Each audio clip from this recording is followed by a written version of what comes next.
অনূর্ধ্ব-20 Asian cup সামনে রেখে ব্যাংককে দ্বিতীয় দিনের মতো অনুশীলন করেছে বাংলাদেশ নারী ফুটবল দল। বাংলাদেশ অনূর্ধ্ব-20 মহিলা জাতীয় ফুটবল দল ব্যাংককের রয়্যাল থাই পুলিশ স্পোর্টস ক্লাবের অফিসিয়াল মাঠ বুনিয়াদশিন্দা স্টেডিয়ামে সোমবার সকালে অনুশীলন করে। ওদিনের সেশনে ওয়ার্ম আপ, প্যাসিং, ড্রিল এরপর দু দলে ভাগ হয়ে একটি ম্যাচে অংশ নেয়।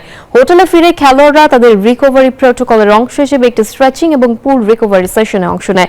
25 মার্চ কাস্টম ইউনাইটেড এফসি গ্রাউন্ডে ভারত অনূর্ধ্ব-20 মহিলা জাতীয় ফুটবল দলের বিপক্ষে প্রীতি ম্যাচ খেলবে পিটার বাটলারের শিষ্যরা।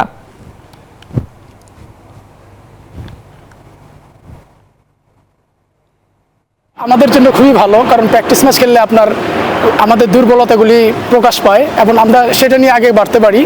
আমরা ইন্ডিয়ার সাথে ম্যাচ খেলবো, প্রথম প্র্যাকটিস ম্যাচটা সামনে রেখে আমাদের কোচ প্ল্যান সাজিয়েছে। আমরা ডে বাই ডে যেন আগে বাড়তে পারি সেই হিসাব করে আমাদের প্র্যাকটিস সেশনটা সাজিয়েছে।